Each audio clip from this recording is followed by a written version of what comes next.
पकड़े हुए हैं और नमाज का एहतमाम करते हैं, उनको हम अजर देंगे कि हम नेकूकारों का अजर जाया नहीं करते। और जब हमने उनके सरों पर पहाड़ उठा खड़ा किया, गोया वो साहिबान था, और उन्होंने ख्याल किया कि वो उन पर गिरता है, तो हमने कहा कि जो हमने तुम्हें दिया है उसे जोर से पकड़े रहो, और जो उसमें लिखा है उसे याद रखो, ताकि परहेजगार बन जाओ। और जब तुम्हारे परवरदिगार ने बनी आदम से यानी उनकी पीठों से उनकी औलाद निकाली, तो उनसे खुद उनके मुकाबले में इकरार करा लिया, यानी उनसे पूछा,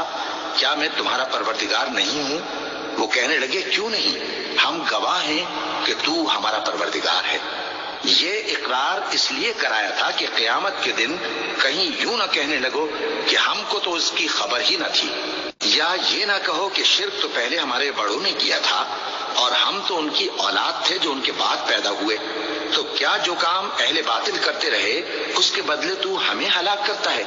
और इसी तरह हम अपनी आयतें खोल खोल कर बयान करते हैं ताकि ये रुजू करें। और उनको उस शख्स का हाल पढ़कर सुना दो जिसको हमने अपनी आयतें अता फरमाई और उसको इल्म के लबादे से आरास्ता किया, तो उसने उसको उतार फेंका।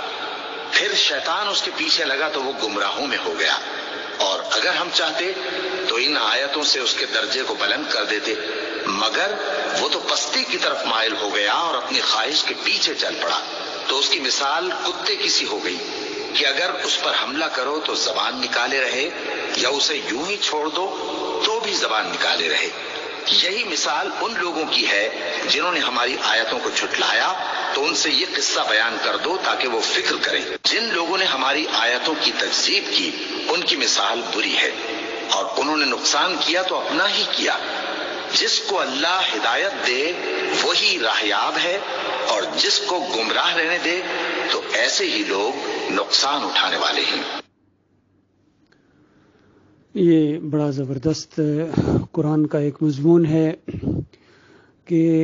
अल्लाह ताला ने हमारी पैदाइश से पहले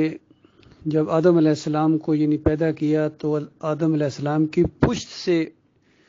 सारी उनकी ज़ुर्रियत को निकाला, और एक ऐद व पैमान है ये कि देखो,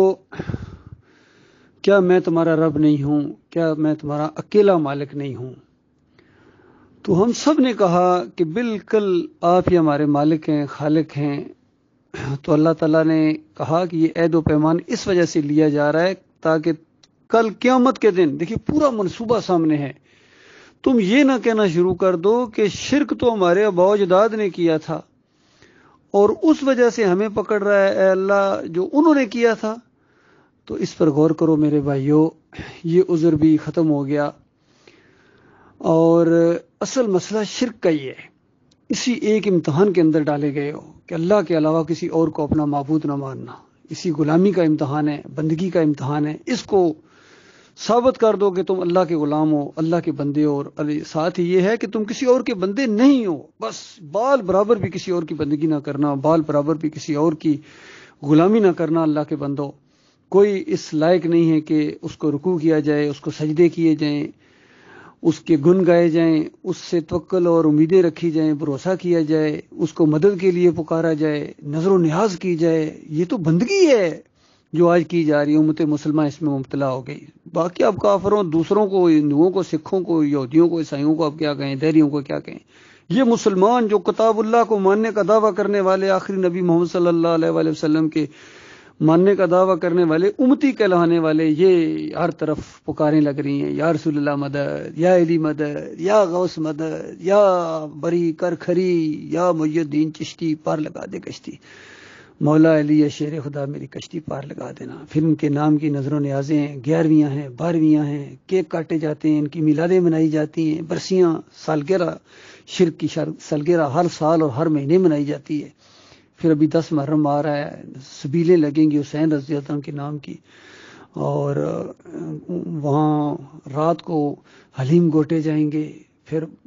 पूरे थालों में रख के ये नौजवान घूमेंगे, बांटेंगे गैर अल्लाह की नजर न्याज को। फिर गाय को पूजने वालों पर एतराज करने वाले जब घोड़े को पूजेंगे तो वो मंजर देखने वाला होगा। पूरी दुनिया में इनकी दुर्गत बनी हुई है, जिल्लत और ख्वारी जो इनसे हट नहीं रही है। सोने के पहाड़ इनके पास, तेल के जखीरे इनके पास, कमांडो दस्ते इनके पास,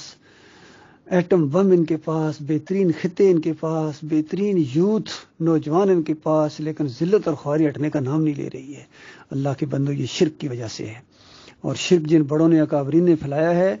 ان کے ساتھ ان کا لگاؤ ہے، وہ ان کے دماغوں سے نہیں اترے۔ اگر ان کو کہا جائے یہ مشرک گزرے ہیں جنہوں نے تمہیں شرک کی پٹی کے اوپر پڑھایا، کل تم ان کے اوپر لعنتیں بھیجو گے، آج ان سے پیچھا چھڑاؤ، تو آگے سے جواب ملتا ہے نہ ان کو کچھ نہ کہنا، یہ ہیں ہمارے امیر صاحب ہیں، یہ ہے ہمارے پیر صاحب ہیں، یہ تو ہمارے امام صاحب ہیں، یہ تو ہمیں جمعہ پڑھاتے ہیں، یہ تو عید پڑھاتے ہیں، نکاح پڑھاتے ہیں، جنازہ بھی یہی پڑھائیں گے۔ اگر ان کو چھوڑ دیا تو پھر کیسے یہاں زندگی بسر ہوگی؟ نہ چھوڑو ان کو، پھر ہمیشہ ان کے ساتھ جب جہنم کی آگ کے اندر وہاں جلو گے، ابلو گے، خون اور پیپ کی وادیوں کے اندر، اور لعنتیں بھیجو گے کہ دوسرے کے اوپر، تو اس وقت مزہ آئے گا۔ اللہ کے بندو، آج جو بھائی بتا رہے ہیں آپ کو، نکلو ان فرقوں سے، مسلک سے نکلو، بریلویت سے، دیوبندیت سے، اہل حدیثیت سے، سلفیت سے، صوفیزم سے، یہ سارے مسلک اور جمہوریت کے مشرکانہ نظام، یہ سارے اللہ کے باغی ہو گئے، سارے اللہ کے کلمے کے غدار بن گئے۔ اکثریت ان کی، کوئی کروڑوں میں کوئی ایک اب ہو، یہ نہیں کہ لاکھوں میں یا اتنے پرسنٹ، لاکھوں والا معاملہ بھی اب نہیں ہے، کروڑوں میں کوئی ایک ہو جو ایمان خالص کے اوپر ہو، باقی سب کے اندر شرک ہے، یقین کیجئے۔ کوئی مسلک ایسا نہیں ہے، بریلوی، دیوبندی، اہل حدیث،